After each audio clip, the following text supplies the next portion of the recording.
So I need a collective term for people who watch The Woodfather, but what exactly? Maybe wood children? Hello, wood children. How are you today? That's probably a bit demeaning. Maybe woodheads. Hey, woodhead. That's probably a bit insulting. How about woodfathers? Woodfathers? Woodfathers? Woodfathers? It's probably a little bit confusing and maybe sexist. Maybe that one is kind of accurate. How about just, hey guys? Yeah, just guys, like, hey guys, welcome back. Yeah, that'll do. Hey guys, welcome back. So hands up if you need to earn some brownie points with your other half. And hands up if you need more space in your kitchen. So here we are in my kitchen, and quite obviously this is my microwave. A bit of milk, full fat, which I've warmed in the microwave. It's not the best position for it, but this is the only logical place that we can put the microwave in the kitchen, because apparently back in the 1960s when the house was designed, they decided that one power point per room was more than enough. Super helpful and hasn't been a problem at all over the years. Okay, I'm lying. We are actually spoiled in the kitchen. We've got 2 power points, not just the one. There's one over there that's got the fridge plugged into it, and then under the bench over here, we've got the microwave, the toaster, the kettle, and the sandwich presses. Yes, that's sandwich presses plural, because sometimes you want to have a jaffle and sometimes you want to have a toasted sandwich. And there is nothing better in the middle of a cold winter than having a nice hot toasty. Oh, it's heaven. So after I enjoy that delicious toasty or that delicious jaffle, the problem I've got to deal with is this. There's just no room. There's no space. So what we tend to do is leave them out here to cool down, and then we have to go and tuck them away in a cupboard somewhere else. But doing this is kind of sucky.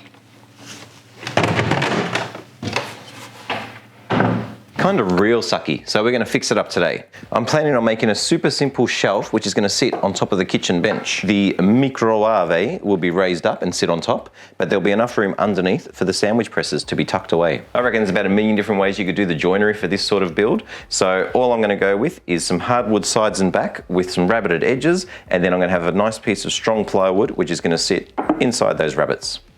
Voila. After a little thicknessing cleanup, I think I've decided to use this one for the 2 sides and this one for the back. Originally, I was going to give these ones a crack because they had what looked like a lot of character, but after planing them down, now they just look like too much trouble and I don't want to deal with them. This one potentially could be turned into a nice shelf or something like that one day, but there are quite a few cracks in it. So, let's get on to it. Okay, here's the hardest part of the project, trying to lift up this sheet of plywood.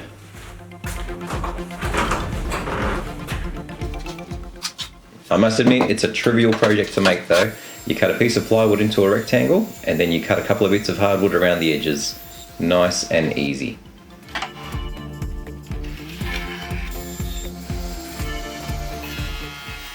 I took my time, made sure everything was nice and straight and square as you do. Doesn't matter how easy the project is though, you always end up dusty. Cutting the rabbet or the rebate or whatever you call it in your part of the world was done on the router table just with a straight bit. All I did was move the fence over little bits every time until I had what I thought was going to be the perfect fit. And then I put it all together to see what it looked like, and well, it fit. I left these pieces overlong just in case when I was routing them, the spotted gum decided to crack or split. So now I need to go trim them to length. Now I don't have or really even want a big miter saw station setup. I use it so rarely that I've actually got it on wheels. That's great for space saving, but not really good for dust collection. You'll have to look closely, but when I'm using this bad boy, you'll be able to see that it does make just the teensiest amount of dust.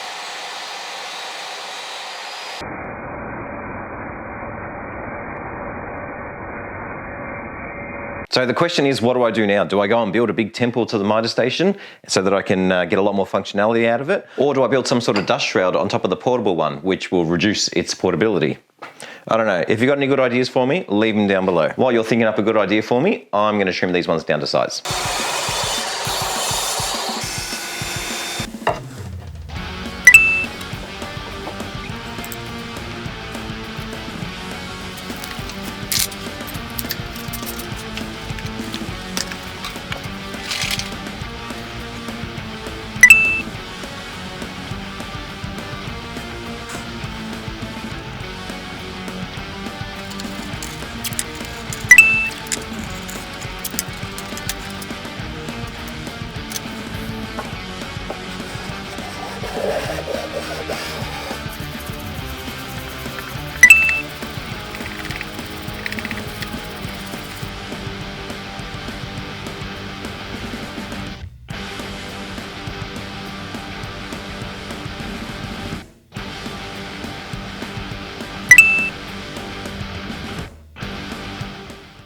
So apparently the inside of my kitchen doesn't have the greatest lighting in the world. Who would have thought that? But I can tell you that it looks really, really, really good in its new home.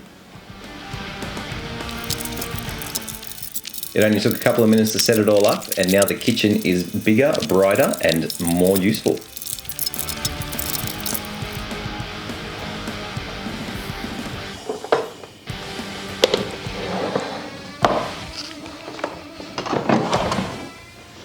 If you want to make something similar to this, but a little bit fancier, why not try box joints? Check out this video about my amazing box joint jig called Woodfather's Jig. It is literally the best box joint jig in the entire universe.